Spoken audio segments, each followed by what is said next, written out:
Hashtag Doggy People with Phil Lassman. Hello, it's me, and welcome to another edition of Hashtag Doggy People, the show about life, love, and dogs. And this week, it's also about wolves. Oh, yeah. My guest is a foxy lady who has such a deep love for wolves. She even dresses like one. She's the founder of Greenworld TV and is currently hosting the Wolftastic YouTube channel, Animal Watch. Ladies and gentlemen, please welcome Anneka Svenska. Hello, everybody. Hello, Anneka. That's Hi. you. That's definitely you. How are you doing? I'm brilliant. How about you? How are you surviving this lockdown? Yes. Well, I've survived so far. I mean, Ira hasn't killed me, put it that way. Oh. She hasn't killed me. All good for you, Anneka? Yes, all good this end. Just a little bit bored because the pubs aren't open. And I love going to the pubs. So it's driving. An alcoholic, did you say? Get that off you. Put in your leg. It is me. Yeah. You think that's water. Yeah, good one. The last time I saw you, you were actually dressed as a wolf. Because you did a wonderful thing for my favourite dog rescue charity. Who's that charity? All Dogs Matter. And you raised an unbelievable £4,000 for All Dogs Matter, which was absolutely stunning. Yeah, Tell us how did that come about? Well, Pro Dog Raw are a company that basically raised most of the money because they're the ones that came with me and then donated all the doggy gifts that day when I was dressed up as a wolf. They just did online auctions and just raised money that way. And one of the auction items was me. So I thought no one was going to bid on that at all, but somebody did bid on it, and so that made up some of the money that was kindly donated to you guys. Still have to go for the walk with the winning gentleman. It was basically a walk through the woods with my wolf dogs, and just come and meet the wolf dogs and give them a little bit of a pet and say hi to them. And because of lockdown, we are still to honor that. But the day that we came to see you guys, I decided to dress up as my innermost she-wolf. I was adorned in a big furry outfit. I am not a furry, before you say anything like that, because I know in America they have. Well, I definitely, no. I do that. But I think the dogs enjoyed it anyway. And the video, we love the video. It's on YouTube. It's on Animal Watch, isn't it? Yes, it is. Yes, it's about 3 or 4 episodes back, and it's about bringing the guys at All Dogs Matter all the Christmas treats, arriving on a sled of Samoyeds with the Christmas tinsel all over it. So it was really fun to make. I got to say, I enjoyed making it. I love the bit when you're on the sledge, you're riding through, being pushed, pulled through the woods. It's like Narnia, isn't it? Yeah. It was. You were going about 60 miles an hour. How did you first discover your love for animals? Because you've got an enormous capacity of love for all sorts of animals. When did that first begin? Just started when I was a toddler. I would go around the neighbourhood and I would pick up all the dead mice and the dead birds that the local cats had killed. I used to give them little tiny burials because I was really upset that the cats in the area had gone and killed all this wildlife. So I used to give them little graves in my garden. And I remember I picked up a whole load of mice and I didn't have time to bury them that day. So I popped them in a plastic container and I put them under my bed. My mum didn't know about this. I forgot about them. And then when I got a little bit older, I just sort of joined the junior RSPCA. And I used to just go around the neighbourhood raising money for the RSPCA. And that's really sort of how it started. I went vegetarian when I was about 10, after walking into the high street and picking up some leaflets off a stand that showed awful things that happen to animals. And I just said to my mum, I'm not eating meat ever again. I've seen some of your incredible videos, Anneka, and my heart is in my mouth. I mean, in particular, I know you now. I mean, you've carved out a niche for literally being the wolf lady. I mean, your work and your interaction with wolves is something I've never seen anyone do what you actually do. How did Animal Watch get started? Well, going back, I would say, 4 or 5 years ago, I was working on and off, like Good Morning TV and stuff, going on as an animal expert, wildlife expert, and pitching ideas constantly to terrestrial TV. And as you know, maybe Phil, how difficult it is to get an idea off when it's a terrestrial channel, whether it's BBC One, BBC Two, ITV, or Channel 4, Channel 5. I was out a couple of times and people would say, oh, look, here come the YouTubers. And there'd be a couple of guys would turn up with some, like, you know, GoPros on a stick. And going back then, I was sort of chuckling. I was going, oh God, you know, the GoPro, you know, brigade, the YouTubers, aren't they a little bit daft? Until one day I decided to put a wolf video on YouTube. And it was, to be quite honest, it was an experiment. It was a joke. I put one on of a very tame captive wolf that I'd interacted with about 15 years ago. And it suddenly got up to 1 million views. And I was like, wow, you know, how did that happen? And then it got to 2 million views. And I just thought, maybe there's something in this. And now it's been about 3 years since I started doing that. It's my full-time job now. I wouldn't do anything other than that. I travel the world. I go everywhere. I've gone to Africa. I've gone to Norway. I go to America. I go to the Caribbean. I film animals everywhere. I get to choose what I want to do. Swam with sharks, swam with alligators. I don't have to pitch my idea to anyone because the channel belongs to me. And that feeling of freedom is absolutely unbelievable. It's like the dream job. So I will never take the mickey out of a YouTuber ever again. When I watch you on Animal Watch, I especially with the wolves, I'm literally pooing myself while you're snogging like a massive pair of wolves. What is the special fascination you have for wolves, and where do you think that actually comes from? Because that's your speciality, isn't it? Wolves. Well, you know, I wasn't particularly into wolves, I've got to say, as I was growing up. I used to make a great list of all the dogs I was going to have as a pet. But one day I just went to, it was called the Anglian Anglian Wolf Society, sorry, that was in Bedford, when I was at university, and I saw this gigantic Carpathian wolf that had a big scar on his face. And it was the first time I'd come up really close to a wolf. And my mouth fell open. It just got under my skin. It was like, it was two things. It was the magnificence of the animal, and the fact that if you wanted to be with a wolf, it has to be on their terms. They have to feel safe with you.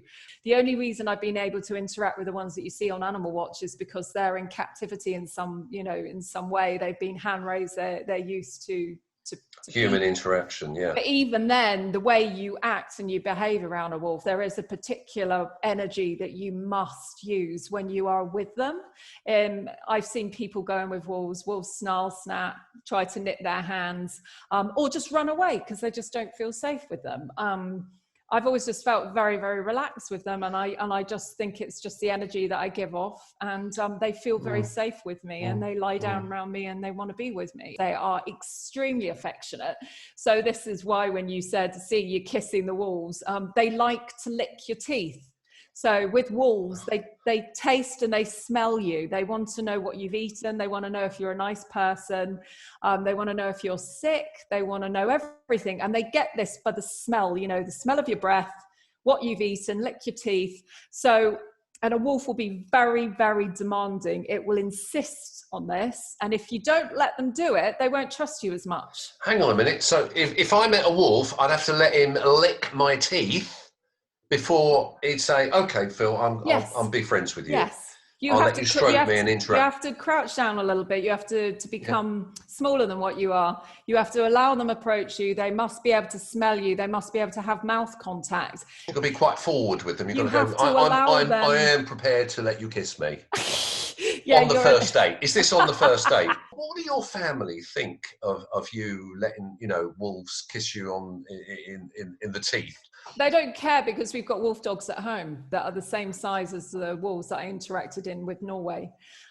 They're bred with German Shepherds, to be quite honest. They're probably more deadly than the ones that were in Norway because they have a guarding instinct in them as well. High content wolf dogs are actually better than low content wolf dogs because you got more wolf in them. That means they're more gentle, they're more flighty, they're more nervous. The more dog you put in, the more confidence you build in that animal. What's the closest relation of dog breed to a wolf? They're all exactly the same. So if you look at an Alaskan Malamute, or you look at a husky, you go, that looks like a wolf. Well, most people that don't know wolves will say it looks like a wolf. They are no more related than a Chihuahua.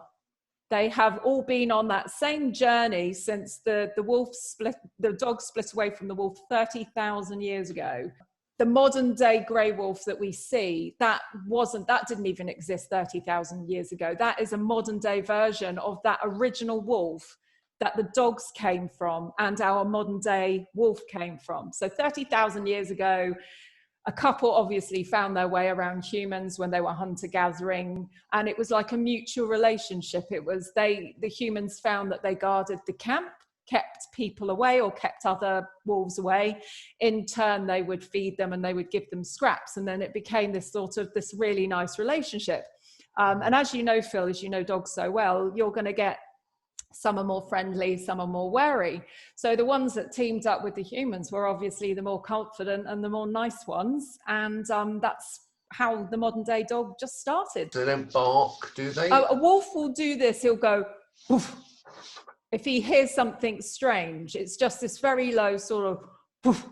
And you'll only hear it once or twice. It's not barking like dogs do. Obviously, yes, they howl, and they make some very strange noises, rallying sounds like coyotes make, which is sort of like it sounds almost like a hyena. It's sort of a sort of sound.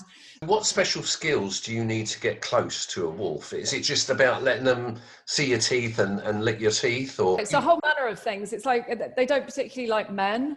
So men have to try so much harder than women to be trusted. It's because men are huge and they're booming and often have this very sort of choppy, big sort of body language, whereas women can be smaller and less threatening. So people can I, because I live with Ira and I have to stay in that position quite often, to be honest with you. Well, what you find with men is often they want to try and control dogs. So they'll be like, oh, I've got to tell that German Shepherd who's boss, or that Doberman needs to be told.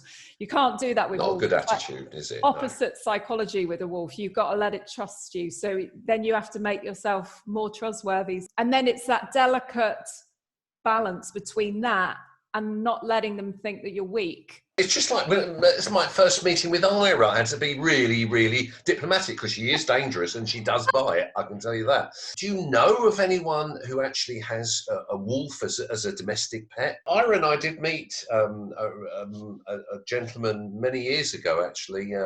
He did live in a castle, he really did. And he had these two genuine wolves, which terrified me. Was he in England or was he abroad? It was in England. He was out in the countryside somewhere. Yeah. I mean, could you ever see a time when wolves would become domesticated and live with people in their homes? Well, for a start, you have to have a license, Right. a dangerous wildlife license, if you want to have a wolf. Now, legally, obviously this gentleman that you met was doing something he wasn't supposed to do. Because legally, under zoo law, you can't have a wild wolf inside your house. It has to be in this massive enclosure in your garden. So you've got to build yourself like a mini sanctuary. I do know people that have high content wolf dogs that can look exactly like a wolf. Any third generation wolf dog is legal. And that means both parents could be 100% wolf. And then you breed them in captivity to a dog that might even be like 98% wolf. So that the content's still really high. So by the time you get down to the third or fourth generation, you're still breeding really high content wolf dogs. It looks like a wolf. It might be 95, 94%, but it's called a multi-generational wolf dog by then, which actually makes it legal and you actually can have one. So, and they can look exactly like a wolf if you want. If you have the facility to home one with you, I mean, it's a foregone conclusion, isn't it? You definitely would, wouldn't you? Yes, of course I would. I've just got 4 dogs right now, so it's tricky. Otherwise, I would have probably had one by now anyway. I know loads of people that have got some gorgeous high content wolf dogs. And I've been tempted a few times, but they're hard work. They will wreck your house. These animals are still wild. Cousins, uncles, they've been eaten as well. What food do wolves normally eat? What's their favourite food? In the wild, they like venison, deer, anything like that they would catch naturally. So if you have a high content wolf dog or something like that, you give them raw food. So you could give them a chicken carcass. You could give it to them with feathers on it and everything in it, and they'll crunch up the bones. As long as the bones aren't cooked, you can still give them, you know, a fresh bone. It's not going to splinter. I'm always in the kitchen. I like to prepare all my sort of natural foods for the dogs. That's it. I'm a very good dog cook, actually. Are you? I am. Now, Anneka, I'd like to talk to you. You mentioned it just a few minutes ago about your travelling, and I know that you travel extensively. How often do you go travelling and filming? Well, last year, I think I travelled about, I must say, I think it was probably 8 times in 1 year, which was a huge amount. I mean, I went to South Africa, went to Kenya. You know, we went and filmed the last 2 northern white rhinos on planet Earth with old Pejata, which is absolutely unbelievable experience. Got to see great white sharks, dived with alligators, obviously saw the wolves. But since lockdown, like this year in 2020, I haven't been able to travel. So I've been filming more dogs in the UK. So whilst we've had a break and we've been able to travel and do stuff, we've just gone around the UK filming really large, exciting dogs. And of course, rescue dogs. So we always make sure that we get in our rescue dogs. And of course, educate people, because one of the main things that we like to tell people is these dogs are not what you think they are. So like the Staffy Bull Terriers, we did a special episode on them, which we filmed with you guys at All Dogs Matter, just to let people know that they're not, you know, they're not dangerous. It's only the owners that are dangerous, as you know. Exactly, absolutely. Going back to when you were travelling and filming, there was one particular sequence that you did, a video. It's when you met a Norwegian pack, and that created your viral howl video. Oh yeah. How did that happen? Well, I'd seen these Norwegian wolves on BBC before. Steve Backshall had been there, and he'd had a little interaction with them. And Gordon Buchanan had gone and had a little interaction with them. And the scenery was just ridiculous. So you got these massive mountains. It's in northern Norway. It's in the middle of nowhere. And I just thought there'd be nothing more beautiful to film or to experience. I travelled up there and I met with the wolf experts, you know, that have looked after this pack since they were very, very young. And I went in there and I just knelt down with them. They all greeted me. We were in there for probably an hour and had a go howling with them, and they all just howled with me. And at the end of the trip, the people that have worked closely alongside these wolves turned around and they said, honestly, in the whole time we've known these wolves, and they were about five years old, they said maybe once we've seen someone else interact with them like you did. You are a fearless with person. Animals, yes, but petrified of heights. So, you know, you won't see me go up a ladder. What's been the scariest experience for you? To be quite honest, I when I was younger, I was scared of bees and scared of wasps and things like that. So one of my shoots I decided to do in South Africa was to film with the African honeybee, and they're wild, and I needed to do it for myself because I need to get over that. They're far more aggressive than normal honeybees because they're wild, and they basically get them to go into all the hives in the middle of the Fynbos down in South Africa, and we opened the hive to collect the honey, and at one point there was just thousands and thousands of bees just swarming everywhere, like all over me. You know, you could just hear it trying to sting you, sting. You had a suit on though, didn't you? Yes. You had a protective suit. If I didn't have a suit on, I mean, he said make sure the seams are tight, because he said if they find a little hole, he said they'll be in there. They'll let a little pheromone trail off, and then everybody else will go through the same hole. And I'm just like, no, can't have that. The amazing thing is, we carried the honey back to the place where you collect it from and scrape it out. And when we got there, the whole hive had followed us. So he says, what you got to do is get rid of them. So they'll get bored after a while and go back. But we got back there, and there was a local girl that was born and raised in South Africa from a local tribe. And she had no suit on at all. And she just took the honey boards from us, and she just started scraping the honey off. And there was bees all over her, landing all over, and she didn't care. And not one of them stung her, which just goes to show there's certain ways, the way we smell, what we give off, pheromones, whether we're scared, whether we're not. I think animals pick up on it. So it's a similar thing with the wolves. I don't feel scared when I'm with the wolves. This girl wasn't scared with the bees. There are some incredible people out there who do some incredible things with animals and work. And I consider you to be one of those people, particularly, with your speciality, which is wolves. Oh. So what's on the horizon for you, Anneka? Once we get through this lockdown, please God.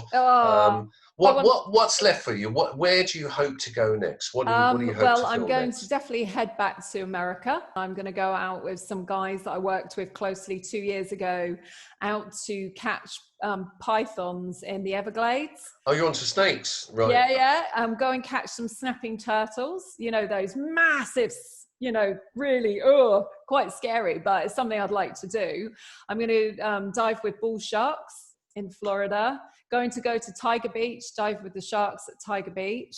I hope to go to Africa. Your insurance premium must be the same price as a one-bed flat. I've never been to Australia, you never know. Maybe make a trip down there. We've got to get you to go down under, because there's a lot of very dangerous animals. The animals there can kill you. You're just the person to do that. I can see you fronting a program for that. You've helped to raise funds for a great number of charities, and I know that a lot of charities are very grateful to you for that. I certainly know that All Dogs Matter is. One of the things I like to do is to try and raise awareness of a certain charity. Hopefully we can encourage people to make a small donation, or better still, sign up for a small monthly direct debit. That's, for me, is the key. £1 a month, £2 a month. But if a few hundred people did that, that's why I'm on here, and that's what I'd like you to do. Yes. So I get people like you, Anneka, to try and help me raise awareness. So what I'd like you to do is, if you could, nominate a charity that you would like to represent and make a little appeal for that animal charity. Am I able to nominate two? Is that possible? Yes, you can. And then, yes, you can. Split it. And I've got to get my big bell.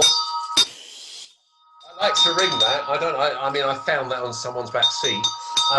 But anyway, it gets people's attention. Yes. So, Anneka, the screen's all yours. You're going to make two appeals for two animal charities. Two charities, because Go for it. I Number one. can't pick, and they're also very different to each other. So the first charity I'd like to nominate is All Dogs Matter, because I love them. I love Ira, love you, Phil. Just absolutely genuine, amazing, wonderful people that have made such a difference to dogs in London that are often misrepresented. So Staffordshire Bull Terriers, you get Akita Crosses, Bulldogs, all sorts of stuff like that. You guys are amazing at just educating people and finding homes for these dogs that I think have had a real hard time. Some of them have been abused, some of them have had cigarette burns on them, been in fighting, and you've still managed to find homes for them even after they've had that awful start. So I'd like to nominate All Dogs Matter as my first charity of choice. And my second charity of choice is Wolf Watch UK, who is in Shropshire. I've worked very, very closely with these guys now for about the last 4 years. Now, they rescue wolves, so they don't keep wolves like a zoo. They actually take wolves that have been in captive situations and there's been a horrific fight, and they need to save that wolf, get it into a separate enclosure as quick as possible, so it doesn't get put to sleep. So they've got lots of wolves that they've rescued from zoos and from private collections, where people are like, if you don't take this wolf now, it's going to be put to sleep. So these guys do it out of the goodness of their heart. Wolf Watch UK has acres and acres and acres of green wilderness. It's like they're in Yellowstone Park or something. It's beautiful. It doesn't look like a zoo. It just looks like wilderness. Now, the reason they need help this year is because COVID has hit them very, very, very hard. One of their food suppliers has just basically halved the food that they were donating to them. Now, they were supposed to take on some wolves that we were currently in the process of rescuing. Right now, I have to look for a different place to put these wolves. The wolves are safe, so that's not a problem, but they weren't able to take these wolves because they just don't have enough food to feed them. So Wolf Watch UK is my second charity of choice that I nominate. You can go online, you can buy a membership, And that is one way of donating. Or you can go and stay in their lodge and you can listen to the wolves, wake up in the morning, watch the wolves, listen to them howl, and you pay to stay in one of their cabins. And that's another way of contributing to the running of the place and giving them money. As soon as Ira hears that, I know she's going to say, you know what, as soon as we're able to, we'll go and spend a weekend down there. Yeah. She kind of likes wolves, actually. And if I'm honest, I also, that's why I was really, apart from being excited to talk to you anyway, it's the first time we've actually worked together, but I really do admire the wolf, and I think it's a fantastic animal. What do you do to chill out? Do you have any guilty pleasures? I mean, you're always working, I know that, but how do you chill? What's my guilty? Well, I like to exercise, I guess. That blows some cobwebs. I know you're always at the gym, aren't you? Well, I can't go to the gym right now. It's just exercising at home. I like to go for a run, go for a nice walk. I do like a nice bottle of wine in the evening as well. So that's my guilty pleasure, I've got to say, having a nice old glass of wine in the evening. Red or white? Oh, I'm a white. I like Sancerre, and I also like a little bit of rosé. Watch Anneka on Animal Watch, because they are amazing videos, and some of them will have you on the edge of your seat. They really will, because she's fearless. You're a little dynamo, you are. It's free. You just go on YouTube and you just click the subscribe button, and then you can watch all of the episodes. We have one come out every 7 days. If you could be any animal, what animal would you be? Oh my Silly golly question, gosh. I know, but I wouldn't mind being a wolf, but also I love dolphins and I love whales. So I love aquatic animals like that. I think there's a real freedom about when you see the dolphins in the sea. Something like that would be beautiful. Or an eagle soaring above the land. Are you a scuba diver? Do you actually? Yes, I am. Yeah. Are you a qualified diver? I am. I qualified when I was at university, so I've been doing it for many years. I swam with sharks in the Caribbean in 2019 with BBC's Christina Zanata, who takes the hooks out their mouths. Gosh, you're a real action woman. But anyway, so final question for you, Anneka. Who would you nominate as your all-time animal welfare hero? Oh my golly gosh. Well, you put it's me a tough on the question, spot isn't now. It? Well, that's partly my job. Maybe Chris Packham, because he puts a voice out there and he gets absolutely attacked and slandered by the hunting lot and all of that, and he doesn't care. He keeps going. He will inspire a lot of very young people, I think, right now, to not only go into wildlife, but to be a true voice for conservation and wildlife, and to be the true voice, not just be taken along by the mainstream. Good choice. Well done, Chris. Yeah, we're going to big him up. One day I might even get him on Doggy People, you never know. Yes, Next I'm time sure you see him, come put on. a word in. Anneka, you're an unbelievable character. And one thing's for sure, you're no wolf in sheep's clothing. You're a wolf in wolf's clothing. You really are. You're the real deal, the real McCoy. And you know what? I'm really proud to call you friend. Oh, so thank you very much. Thanks ever so much, Anneka, for coming on the show. And That's all right. in a few months' time, once you get out there and do some more of your travels and make some more videos, come back and tell us all about it, and I'll have some more questions for you. Yes, of course. So of course. look after yourself, Anneka. Stay safe, and see you next time. Yes. All right. Love you lots. All the best. Bye-bye. Bye. Bye. Well, that's the end of our show, and I hope you enjoyed meeting the wonderful Anneka Svenska, who said I'd never get great guests. Now, I want you to interact with the show as much as you can, so please email me, tweet me. The whole idea of me being up here is to raise awareness for our guest charities and hopefully try to raise a little bit of money. So thanks for watching, and join me next time when we'll be meeting another #Doggy Hero. In the meantime, stay safe, love your dog, and cheerio.